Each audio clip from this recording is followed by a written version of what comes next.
Bapak Ibu Saudara, Shalom. Sebelum kita membaca dan merenungkan firman Tuhan pagi ini, mari kita berdoa.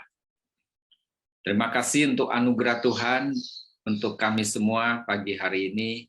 Pimpinlah kami untuk membaca dan merenungkan firman Tuhan. Di dalam nama Tuhan Yesus kami berdoa. Amin. Bapak Ibu Saudara, pembacaan firman Tuhan hari ini diambil dari kitab Keluaran pasal 40, ayat 16 sampai ayat yang ke-38, saya akan membacakan untuk kita semua. Dan Musa melakukan semuanya itu tepat seperti yang diperintahkan Tuhan kepadanya, demikianlah dilakukannya. Dan terjadilah dalam bulan yang pertama, tahun yang kedua, pada tanggal 1 bulan itu, maka didirikanlah kemah suci. Musa mendirikan kemah suci itu, dipasangnyalah alas-alasnya, ditaruhnya papan-papannya, dipasangnya kayu-kayu lintangnya, dan didirikannya tiang-tiangnya. Dikembangkannyalah atap kemah yang menudungi kemah suci, dan diletakkannya tudung kemah di atasnya, seperti yang diperintahkan Tuhan kepada Musa. Diambilnyalah loh hukum Allah dan ditaruhnya ke dalam tabut, dikenakannya kayu pengusung pada tabut itu, dan diletakkannya tutup pendamaian di atas tabut itu. Dibawanya tabut itu ke dalam kemah suci, digantungkannya tabir penudung dan dipasangnya sebagai penudung di depan tabut hukum Allah seperti yang diperintahkan Tuhan kepada Musa.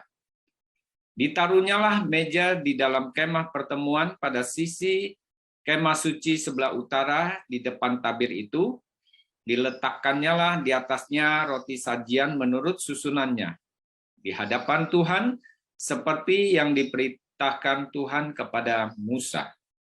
Ditempatkannya kandil di dalam kemah pertemuan, berhadapan dengan meja itu pada sisi kemah suci sebelah selatan.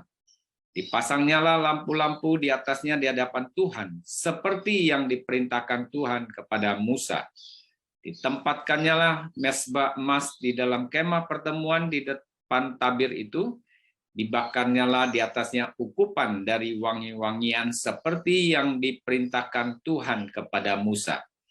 Digantungkannyalah tirai pintu kemah suci, mezbah korban bakaran, ditempatkannya di depan pintu kemah suci, yakni kemah pertemuan itu, dan dipersembahkannya di atasnya korban bakaran dan korban sajian seperti yang diperintahkan Tuhan kepada Musa. Ditempatkannya bejana pembasuhan di atas kemah pertemuan dan mezbah itu, lalu ditaruhnya air ke dalamnya untuk pembasuhan. Musa dan Harun serta anak-anaknya membasuh tangan dan kaki mereka dengan air dari dalamnya. Apabila mereka masuk ke dalam kemah pertemuan dan apabila mereka datang mendekat kepada mezbah itu, maka mereka membasuh kaki dan tangan seperti yang diperintahkan Tuhan kepada Musa. Didirikannya tiang-tiang pelataran sekeliling kemah suci dan mezbah itu, dan digantungkannya tirai pintu gerbang pelataran itu. Demikianlah diselesaikan Musa pekerjaan itu. Puji Tuhan. Bapak Ibu Saudara, kalau kita menyimak apa yang kita telah dengar dari pembacaan kitab suci, bagian Keluaran pasal 40 bicara mengenai Musa mendirikan kemah suci sesuai dengan perintah Tuhan. Tadi panjang sekali penguraiannya dan sangat detail, dan setiap bagian selalu ditutup dengan perkataan Musa melakukan tepat seperti yang diperintahkan oleh Tuhan. Saudara-saudara, ini menjadi perenungan bagi kita. Apakah kita juga melakukan firman Tuhan tepat seperti yang firman Tuhan sampaikan? Saudara-saudara, kalau sebuah bangunan telah didesain untuk dibangun ke atas gedung yang tinggi, kalau ukuran di bawahnya itu kemiringannya bergeser mungkin 0,1 mili saja. Kalau gedungnya tinggi, maka penyimpangan ya yang tidak tepat sesuai desain bangunannya itu akan menjadi besar ketika bangunan itu tinggi, ya.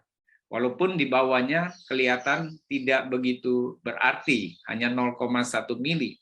Tetapi ketika ditarik garis ke atas, penyimpangan itu akan menjadi semakin melebar. Demikian Tuhan ingin kita melakukan firman Tuhan tepat seperti yang Tuhan perintahkan kepada kita. Bukankah dosa juga adalah satu hal yang menggambarkan tentang tidak tepatnya kita melakukan apa yang Tuhan perintahkan atau menyimpang dari apa yang Tuhan perintahkan. Saudara-saudara yang dikasihi Tuhan, kiranya Tuhan menolong kita untuk setia kepada Tuhan, melakukan firman Tuhan tepat seperti apa yang Tuhan perintahkan. Bagian lain yang membuat kita tetap pegang teguh firman Tuhan dan melakukannya dengan tepat adalah kita seperti yang Tuhan perintahkan, kita harus mengasihi Tuhan dengan segenap hati, jiwa, dan akal budi kita. Kalau kita memiliki komitmen kasih kepada Allah dengan segenap jiwa, hati, dan akal budi kita, maka itu akan mendorong kita untuk melakukan tepat seperti apa yang Tuhan perintahkan. Perintah ini, kita melakukan perintah ini bukan karena kita ketakutan, tetapi kita melakukan perintah ini karena kita mengasihi Tuhan. Kita bersyukur Tuhan telah memanggil kita, memilih kita, Tuhan telah menyelamatkan kita, dan kita melakukan perintah Tuhan tepat seperti apa yang Dia perintahkan, merupakan satu kesukaan, sukacita kita, karena kita mau mengasihi Tuhan dengan segenap hati, jiwa, dan akal budi. Kiranya Tuhan menolong kita semua. Amin. Mari kita berdoa. Terima kasih Tuhan untuk anugerah Tuhan yang begitu besar. Pimpin supaya kami melakukan perintah Tuhan tepat seperti apa yang Tuhan perintahkan. Di dalam nama Tuhan Yesus kami berdoa dan mengucap syukur. Amin. Sampai jumpa, Tuhan memberkati kita semua.